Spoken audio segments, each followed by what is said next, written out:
a very urgent situation, which is what is going on in Afghanistan. Pakistan is, of course, bearing the brunt of it. The UN estimates you have already taken in almost 2 million refugees. How bad are things on the ground, and what could happen in the next weeks or months if there isn't a change in the situation? Well, Fareed, people in the US must understand one thing. Disliking Taliban government is one thing, but it's a question of 40 million, almost 40 million Afghans. Half of them are in a very precarious situation. So there's hunger, there's one of the Afghan winters is extremely wicked, ruthless. And so they're facing winter, the food shortages, malnutrition. The next couple of months, everyone is worried that they could be one of the worst, or already developing into one of the worst humanitarian crises. Have you found it easy to deal with the Taliban? Because what the U.S. concern is that the Taliban is not giving guarantees on women's rights and things like that. What is your experience and what is your advice to the U.S.? Well, look, Fareed, what are the choices? Is there an alternative to Taliban right now? No, there isn't. Is there a chance that if the Taliban are squeezed, if the government is squeezed, there could be a change for the better? No. So the only alternative we have right now is to work with them and incentivize them in what the world wants: inclusive government, human rights, women's rights in particular. That's the only way forward right now. And the flip side is, if they are abandoned or these sanctions stay there and the banking system has no liquidity left because of the sanctions, then the worry is that Afghanistan could go into chaos, humanitarian crisis, chaos. And then, from Pakistan's point of view, we face two problems. We already have 3 million Afghan refugees. There were 3 terrorist groups operating from Afghanistan into Pakistan. Right now with the Taliban government, unfortunately, when the flood of refugees came, we have almost 250,000 Afghans crossing into Pakistan. Now, amongst them, unfortunately, have these terrorists. There's the Pakistani Taliban, which has conducted attacks inside Pakistan. There's the Baloch insurgents who've been conducting attacks, and especially recently. And then there's ISIL. So our best hope is that a stable Afghanistan will ensure stability or peace in Pakistan. But it's not just Pakistan, because if it goes into chaos, then we know why the United States first came to Afghanistan 20 years back. So therefore, it's in everyone's interest that this does not descend into chaos, the situation in Afghanistan. Would you argue that the United States should recognize the Taliban government? Well, sooner or later, the Taliban would have to be recognized. Now, the question is, the world wants some guarantees before they recognize the Taliban. So, how far is the US going to push the Taliban to actually conform to what they expect them in terms of human rights? Now, this is the question. Will the Taliban go all the way? Are they capable of going all the way, bearing in mind that this is a very strong ideological movement? They represent a culture which is completely alien to the Western societies. So therefore, somewhere there has to be give and take. But not recognizing them and freezing their accounts and their banking system, the only people who are going to suffer is not the Taliban government, because no one can replace them right now. But what will happen is that half the population of Afghanistan, which is about 20 million people, are at a severe risk.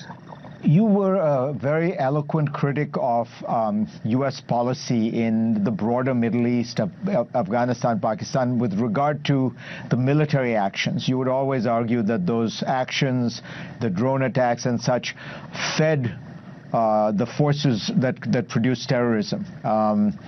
Now, what I'm struck by is you have ISIS or ISIL attacking in Iraq, attacking in Syria, attacking in Pakistan, as you say, in Afghanistan.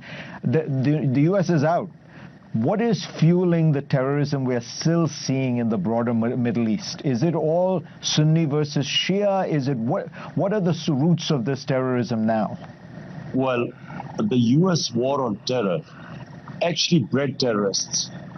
I can tell you from the Pakistan's example, because Pakistan, by joining the U.S., we had 80,000 people dying in this joining the U.S. war on terror. And we saw the war, as it went along, it produced more terrorists. And I'm convinced it's exactly the same what happened in Afghanistan.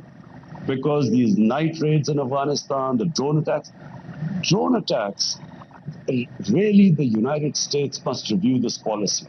We watched what happened here. They were telling people in the US that the drones were very accurate and they actually got the terrorists. Bombs exploding in villages. You know, how would they only get the terrorist?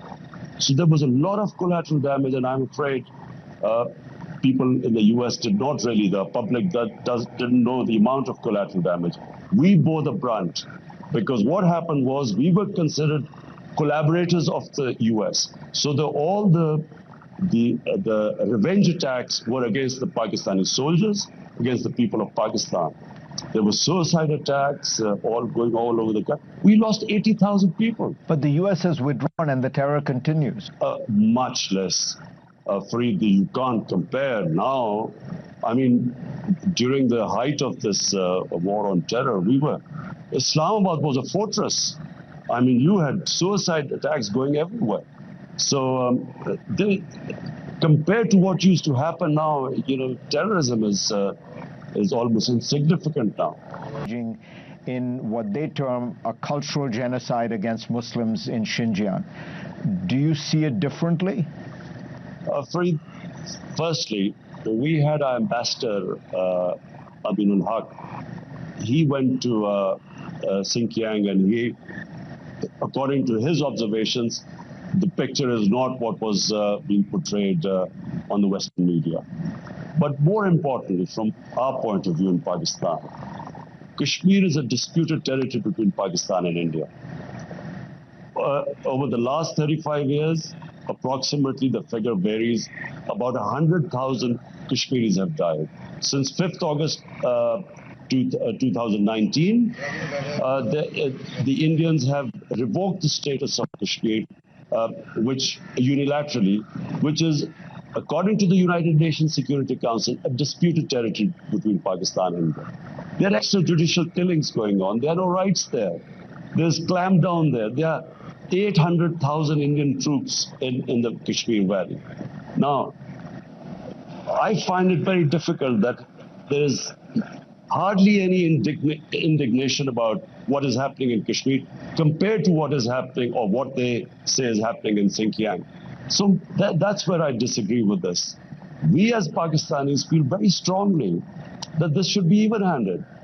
Yes, if firstly, Kashmir is different because it's disputed between Pakistan and India, confirmed by the United Nations Security Council resolution. So for us, this is the immediate issue right now. And I'm afraid it just doesn't get the attention it deserves. Are you saying that the treatment of Muslims in Kashmir is worse than the treatment of Muslims in Xinjiang? There would be absolutely no comparison. And I only have one source, and this is our ambassador in China, who's compared the two. There is no comparison there. I mean, in Kashmir, what is happening is criminal. But whatever is happening in Kashmir, do you condemn what is happening in China to Muslims there? If I believe the Western media, unfortunately, right now, Fareed, we are sadly, and I hope it doesn't happen, we're heading towards another Cold War. And we all know once, these sides are taken, then do you believe which side do you believe? Because two sides are completely different. What China is saying is completely different to what the US is saying, or the Western media is saying. So who do you believe? That's why we asked our ambassador to give us his opinion. And it's not, what is appearing in the Western media. But my point is that right now, what should not happen is that we should not be heading towards another Cold War. And because then there's a lot of propaganda involved and you don't know what the truth is. Imran Khan, pleasure to have you on.